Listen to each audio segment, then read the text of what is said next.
નમસ્કાર વિદ્યાર્થી મિત્રો, આજના વિડીયોની અંદર આપણે ધોરણ 8 વિષય સામાજિક વિજ્ઞાનનું દ્વિતીય પરીક્ષા 2025 માટેનું મોસ્ટ આઈએમપી પેપરનું સોલ્યુશન પણ કરવાના છીએ અને તમને મોસ્ટ આઈએમપી પ્રશ્નો પણ આપવાના છીએ. તમારા જે દ્વિતીય સંક્રાંતનો અભ્યાસક્રમ છે એ પ્રકરણમાંથી કયા કયા પ્રશ્નો મોસ્ટ આઈએમપી છે એ પણ તમને આ પેપરની અંદર મળી જશે. તો પ્લીઝ મિત્રો, વિડીયોને તમારે અંત સુધી જોવાનો છે.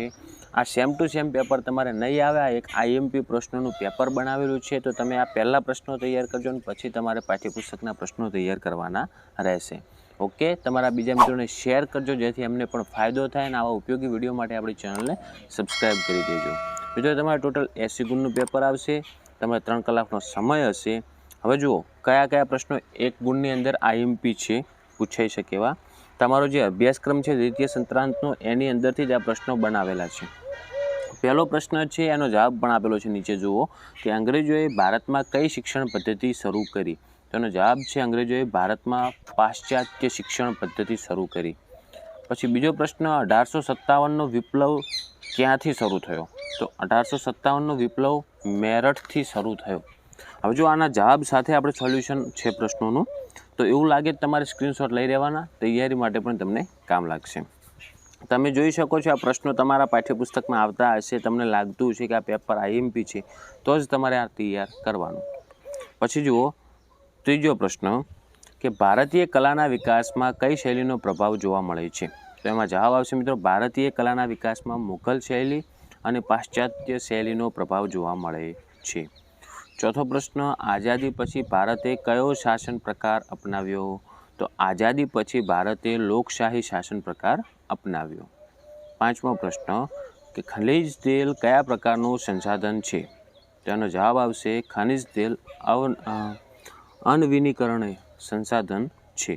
છઠ્ઠો છે, માનવ સંસાધન એટલે શું? આ જો સંસાધનોવાળા પાઠ હશે ને તમારે, એમાંથી પ્રશ્નો લીધેલા છે. તો એનો જવાબ થાય માનવ સંસાધન એટલે દેશની વસ્તીની કાર્ય કરવાની ક્ષમતા. પછી સાતમો પ્રશ્ન છે, આપત્તિ એટલે શું? તો એનો જવાબ આવશે આપત્તિ એટલે કુદરતી કે માનવ સર્જિત એવી ઘટના જે મોટા પાયે નુકસાન પહોંચાડે છે. આગળ પ્રશ્ન છે આઠમો, ન્યાયતંત્રનો મુખ્ય હેતુ શું છે? તો એનો જવાબ થશે ન્યાયતંત્રનો મુખ્ય હેતુ ન્યાય આપવાનો અને કાયદો જાળવવાનો છે. નવમો પ્રશ્ન, સામાજિક ન્યાયનો અર્થ શું થાય છે? તો જવાબ છે એનો સામાજિક ન્યાયનો અર્થ છે સમાજના દરેક વ્યક્તિને સમાન તક અને અધિકારો મળવા. અને 10મો પ્રશ્ન કે સરકારની સામાજિક આર્થિક ભૂમિકામાં શું સામેલ છે? તો એનો જવાબ આવશે સરકારની સામાજિક અને આર્થિક ભૂમિકામાં શિક્ષણ, આરોગ્ય અને ગરીબી નાબૂદી જેવા કાર્યો સામેલ છે. પછી ખાલી જગ્યાઓ આપેલી છે, જેમાં હું તમને ડાયરેક્ટ એનો જવાબ આપી દઈશ કે લોર્ડ મેકોલેએ ભારતમાં કઈ પદ્ધતિ શરૂ કરી? તો એનો જવાબ આવશે મિત્રો અંગ્રેજી પદ્ધતિ શરૂ કરી. ઓકે, એમાં અંગ્રેજીની જગ્યાએ ખાલી જગ્યા હતી, પણ આપણે ડાયરેક્ટ જવાબ એનો આપેલો છે. પછી બીજો છે, ભારતીય રાષ્ટ્રીય કોંગ્રેસની સ્થાપના ખાલી જગ્યામાં થઈ? તો એનો જવાબ આવશે 1885માં થઈ. ત્રીજો, અજંતાની ગુફાઓ મહારાષ્ટ્ર રાજ્યમાં આવેલી છે, તો એમાં ખાલી જગ્યા ક્યાં હતી? મહારાષ્ટ્રના નીચે. ત્યાં જવાબ નહોતો આપેલો, પણ આપણે ડાયરેક્ટ એનો જવાબ સાથેનું સોલ્યુશન બતાવીએ છીએ તમને, એટલે અંદર લખેલું છે, પણ એનો જવાબ થશે મહારાષ્ટ્ર. ચોથો પ્રશ્ન છે, ભારતનું બંધારણ ખાલી જગ્યાના રોજ અમલમાં આવ્યું? તો એમાં તારીખ આવશે 26 જાન્યુઆરી 1950, એનો જવાબ છે. અને પાંચમી ખાલી જગ્યા કે ભારતમાં સૌથી વધુ ઉત્પાદન થતું ખનિજ ખાલી જગ્યા છે, તો એમાં આવશે કોલસો. ક્લિયર? પછી ત્રીજો પ્રશ્ન છે, જેમાં વિધાનો આપણે ખરા છે કે ખોટા તે જણાવવાનું. તો પહેલું છે કે અંગ્રેજોએ ભારતમાં ગુરુકુળ શિક્ષણ પદ્ધતિને પ્રોત્સાહન આપ્યું? તો આ વિધાન કેવું હતું? ખોટું. પછી બીજું, મહાત્મા ગાંધીજીએ અસહકાર આંદોલન શરૂ કર્યું હતું? તો આ વિધાન ખરું થશે. ત્રીજું છે, આધુનિક ભારતીય કલા પર પાશ્ચાત્ય શૈલીનો પ્રભાવ જોવા મળે છે? તો આ પણ ખરું વિધાન થશે. અને ચોથો પ્રશ્ન, ભારત એક બિન સાંપ્રદાયિક દેશ છે? તો આ પણ ખરું થશે. અને પાંચમું કે પેટ્રોલિયમ અને પુનઃપ્રાપ્ય ઉર્જા સ્ત્રોત છે? પેટ્રોલિયમ એ પુનઃપ્રાપ્ય ઉર્જા સ્ત્રોત છે? તો આ ખોટું થાય, કારણ કે એ ખૂટી જાય એવો સ્ત્રોત છે, એટલે પુનઃ અપ્રાપ્યમાં આવે. હવે જુઓ બીજા બે ગુણના પ્રશ્નો કયા કયા તમારે તૈયાર કરવાના. તો પહેલો આપેલો છે, અંગ્રેજ શાસન દરમિયાન ભારતીય સમાજમાં કયા કયા સુધારો થયા? તેનો જવાબ આપેલો છે અંગ્રેજ શાસન દરમિયાન સતી પ્રથા નાબૂદી, બાળ લગ્ન પ્રતિબંધ અને વિધવા પુનર્વિવાહ જેવા સુધારા થયા.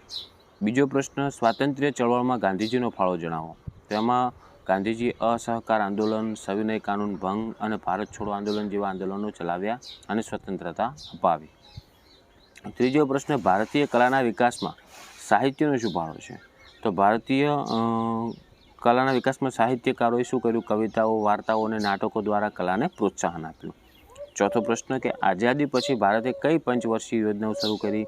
તો આઝાદી પછી ભારતે કૃષિ, ઉદ્યોગ અને શિક્ષણના વિકાસ માટે પંચવર્ષીય યોજનાઓ શરૂ કરી હતી. પાંચમો છે ખનિજોનું મહત્વ સમજાવો. તો ખનિજો ઉદ્યોગો અને વિકાસ માટે ખૂબ જ મહત્વના છે.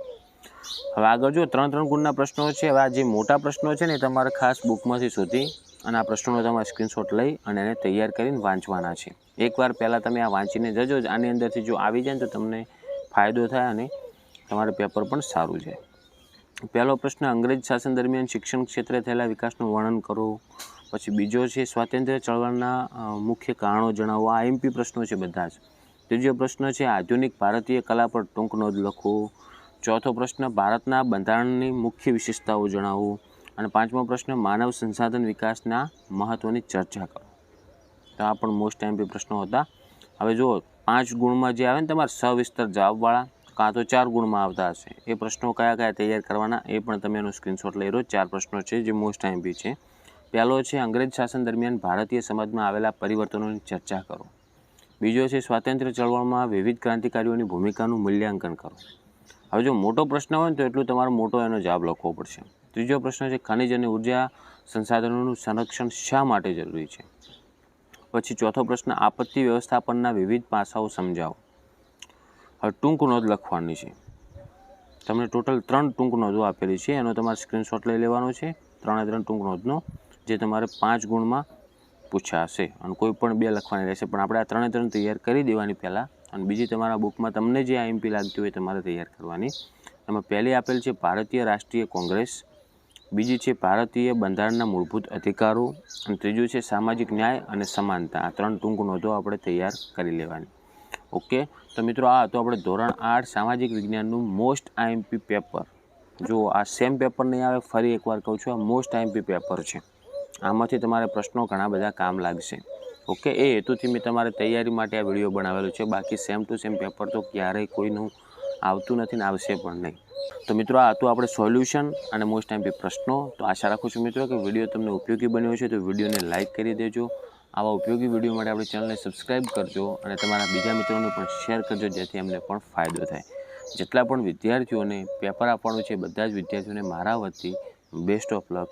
હવે મળીશું આપણે નેક્સ્ટ વિડીયોમાં. Thank you so much for watching my videos. Thank you so much.